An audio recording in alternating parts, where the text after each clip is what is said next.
इस वीडियो को like, share और चैनल को सब्सक्राइब ज़रूर करें। सब्सक्राइब करने के बाद बेल आइकन को दबाना न भूलें, जिससे हमारे आने वाले सभी वीडियो की नोटिफिकेशन सबसे पहले आपके फोन पर आ सके। धन्यवाद। श्री गणेशाय नमः। श्री परमात्मने नमः। परम मंगलमय रासरासीश्वर गोलोकाधिपति भगवान बाकी बिहारी पुरुषोत्तम के चरणों में कोटि कोटि प्रणाम। आप सभी भक्त वृंद के प्रति मेरा अनंत वंदन। प्रिय भक्तों, पावन पुरुषोत्तम मास का आज अंतिम दिवस है। आज आप सभी 30वें दिन की एवं 31वें दिन की पावन कथा श्रवण करेंगे। कथा सुनने के बाद आप भक्तिपूर्वक आरती करें, भगवान को सुंदर पदार्थों का भोग लगाएं और अपनी श्रद्धा और शक्ति के अनुसार दान पुण्य ब्राह्मणों को करें, गौग्रास करें। आइए आज की पावन कथा का हम श्रवण करें, जिसमें भगवान भोले भक्त पर कैसे रीझ जाते हैं, भगवान सच्चे भाव के वश में होते हैं। उसी संदर्भ में इस कथा में चर्चा है। आइए कथा श्रवण करें। एक समय की बात है, ग्रंथकार कहते हैं, पावन अवंतीपुर नगर में एक विष्णु प्रिय नाम के विद्वान ब्राह्मण रहते थे। उस ब्राह्मण के 2 पुत्र थे, देवल और माधव। बड़े पुत्र देवल की पत्नी का नाम रूपमती था और वह दिखने में भी अत्यधिक सुंदर थी, किंतु स्वभाव से कपटी और क्लेशी थी। वहीं छोटे पुत्र माधव की पत्नी का नाम मुग्धा था। मुग्धा दयालु, श्रद्धालु और भोली थी। ब्राह्मण का परिवार ईश्वर की कृपा से सुख और शांति पूर्वक चल रहा था। धीरे धीरे ब्राह्मण की वृद्धावस्था आई और ब्राह्मण स्वर्गवासी हो गए। अब दोनों पुत्र विचार करने लगे, परिवार कैसे चलेगा।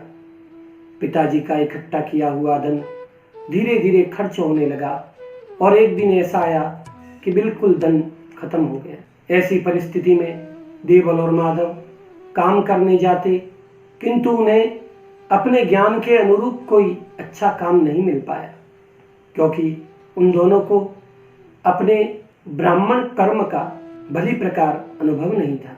अपने ब्राह्मण के कर्म को त्याग कर उन्होंने विचार किया, इस गांव में, इस नगर में तो हमारा भाग्य उदय होने वाला नहीं है। हम दोनों भाई दूसरे नगर जाएंगे और कुछ कमा कर लाएंगे। ऐसा मन में निश्चय किया। माधव सोचने लगा, मेरी पत्नी मुग्धा बड़ी भोली है, इसका ध्यान कौन रखेगा। मैं तो विदेश जा रहा हूँ। फिर वह अपनी बड़ी भाभी के पास गया और बोला, भाभी जी, मेरी पत्नी मुग्धा बड़ी भोली है, सीधे स्वभाव की है, आप इसका ध्यान रखना। मैं और भैया तो दूसरी जगह कमाने के लिए जा रहे हैं। ऐसी स्थिति में आप ही इस घर की सर्वे सर्वा हैं।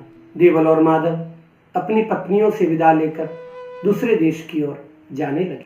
अब क्या था, बड़ी बहू रूपवती देवल की पत्नी अपने स्वभाव से तो दुष्ट थी ही, वह धीरे धीरे मुग्धा को सताने लगी। पूरे घर का काम मुग्धा से करवाती, बर्तन मजवाना, घर की सफाई करवाना, दोनों समय भोजन बनवाना, उसे ठीक से भोजन न देना। और एक दिन तो ऐसा आ गया कि उसने मुग्धा की पिटाई कर दी। इस तरह बेचारी भोली भाली मुग्धा को उसने घर से बाहर निकाल दिया। मुग्धा पड़ोसियों की सहायता लेकर दूसरी जगह एक झोपड़ी कुटिया बनाकर रहने लगी। फिर भी जो लोग सज्जन होते हैं वो अपनी सज्जनता भूलते नहीं है।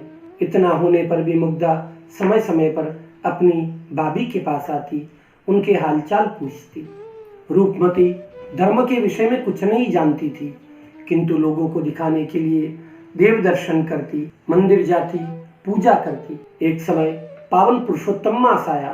गांव की स्त्रियों के साथ, अपनी सखियों के साथ रूपमती नदी पर स्नान करने जाने लगी।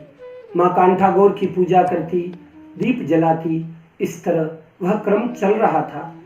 मुग्धा ने देखा, मेरी जेठानी अपनी सखियों के साथ नित्य ही नदी पर जाती है। लगता है कोई व्रत कर रही हैं। उसने जाकर अपने जेठानी से पूछा, भाभी जी आप सभी कहाँ जाती हैं और कौन सा व्रत करती हैं, मुझे भली प्रकार समझाने की कृपा करें। रूपमती बोली, अरे अभागन, तेरे भाग्य में तो लोगों का काम करके पेट भरना ही लिखा है, तेरे भाग्य में भगवान कहाँ, और तेरे भाग्य में ये सब व्रत उपवास पूजा पाठ और दान पुण्य कहाँ है। जा, तू तो लोगों का काम करती रहे और अपना पेट पालती रहे। मुग्धा को इस बात का बड़ा धक्का लगा। वह रोती हुई अपनी कुटिया की ओर जा रही थी और सामने से उसकी जेठानी की सखी मिल गई। उसने पूछा, बहन क्यों रोती है। मुग्धा बोली, आप सभी लोग जो व्रत कर रही हैं वह व्रत मैं भी करना चाहती हूँ। वह कौन सा व्रत है, हे बहन मुझे कृपापूर्वक बताएं आप। उसके जेठानी की सखी के मन में भी बड़ा कपट था, क्योंकि जो जैसा होता है उसका मित्र भी वैसा ही होता है, जैसी संगत वैसी रंगत। वह कपट पूर्वक कहने लगी, देख मुग्धा, यह पुरुषोत्तम भगवान का व्रत है। इस व्रत की 2 विधियां हैं। पहली विधि में प्रातः जल्दी जगना है, स्नान करने नदी पर जाना है, माँ कांठा गोर की पूजा करनी, दीप जलाना, भजन कीर्तन करना, एक समय भोजन करना है। और दूसरी विधि बड़ी सरल है और उससे प्रभु भी जल्दी प्रसन्न हो जाते हैं। दूसरी विधि के अनुसार प्रातः गंदे पानी से स्नान करना है और गंदे पानी का लोटा भरकर पीपल को चढ़ाना है और दिन में 4 बार भोजन करना है। किसी को कोई दान पुण्य नहीं करना है। अगर मन में इच्छा हो ही जाए दान करने की तो थोड़ा सा दान कर दें बस, इससे प्रभु अवश्य प्रसन्न हो जाएंगे। मुग्धा बड़ी भोली थी। वह भगवान को प्रसन्न करना चाहती थी, भगवान के दर्शन करना चाहती थी। इसलिए वह इसी प्रकार दूसरी विधि के अनुसार गंदे पानी से नित्य ही स्नान करती। गंदा पानी एक कुंड में से, गटर में से पानी निकाल कर ले जाती और पीपल देवता को चढ़ा देती। इस तरह पूरा मास बीत गया। एक दिन शेष था। उस जेठानी की सखी मिली। उस सखी को मुग्धा कहने लगी, आपने जैसे नियम बताया था मैं गंदे पानी से स्नान करती हूँ, गंदा पानी पीपल में चढ़ाती हूँ, दिन में 4 बार भोजन करती हूँ। वह सखी मन मन में हंस रही थी, प्रसन्न हो रही थी और वह धीरे से बोली, सुन, तेने ये नियम तो अच्छी तरह से कर लिया। अब कल आखिरी दिन है, उद्यापन करना, सभी ब्राह्मणों को भोजन पे बुलाना और कल सुबह जब तू पीपल देव को गंगा जल चढ़ाने के लिए जाए तब पीपल देव से कहना कि मुझे दर्शन दो। मुग्धा बोली, मैंने ऐसा कह दिया और भगवान पुरुषोत्तम ने दर्शन नहीं दिए तो? वह सखी बोली, तू कहना, जब तक हे पीपल भगवान आप पुरुषोत्तम के रूप में दर्शन नहीं देंगे तब तक मुझे कैसे पता चलेगा कि मेरा व्रत सफल हुआ है या असफल। मुग्धा ने तो ऐसा ही किया। अंतिम दिन था, गंगा जल भर के ले गई और ले जाकर पीपल देव को समर्पित कर दिया और हाथ जोड़कर कहने लगी, हे देवता मुझे दर्शन दो, मुझ पर प्रसन्न हो जाइए। पीपल के मूल में से भगवान पुरुषोत्तम की आवाज आई, हे भोली भक्तानी, मैं तुझ पर प्रसन्न हूँ। कल मैं तेरे घर भोजन करने आऊँगा और कोई तुझसे पूछे तो तू ये कहना कि ये मेरे भैया हैं, विदेश में काम करते थे और मुझसे मिलने के लिए आए हैं, तुझे ऐसा ही कहना है। मुग्धा तो प्रणाम करके अपने घर चली गई और उद्यापन की तैयारी की। जैसा उस जेठानी की सखी ने कहा था, एक बहुत बड़ा लड्डू बनाया और बहुत सारी पत्तलें इकट्ठी कर ली। 108 ब्राह्मणों को निमंत्रण दे दिया। उधर उसकी जेठानी रूपवती ने भी सभी ब्राह्मणों को भोजन पे बुलाया, किंतु उसके घर में जब ब्राह्मण भोजन करने बैठे तो आधा भोजन हुआ और उस रूपमती का जितना भोजनशाला में भोजन था सारा अदृश्य हो गया और ब्राह्मण अतृप्त होकर लौटे। इधर मुग्धा ने भी निमंत्रण दिया ही था। सभी ब्राह्मण बारी बारी से मुग्धा के घर आने लगे। सभी इकट्ठा हो गए। मुग्धा चिंता करने लगी, भगवान पुरुषोत्तम ने कहा था मैं तेरे भाई के रूप में आऊंगा और वे तो अब तक आए नहीं। तब भगवान एक नवयुवक बनकर मुग्धा के घर आए।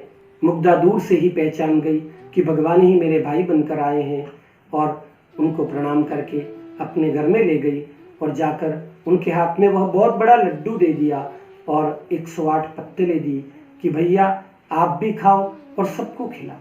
भगवान मुग्धा के भोलेपन को देखकर हंसने लगे और वह जो 108 पत्तलें थी वह अपनी माया से सोने के थाल बना दिए और उसमें भांति भांति के व्यंजन प्रकट हो गए।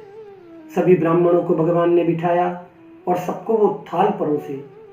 ब्राह्मण तो अचंभित रह गए कि मुग्धा ने सोने की थाली में हमें भोजन करा रही है।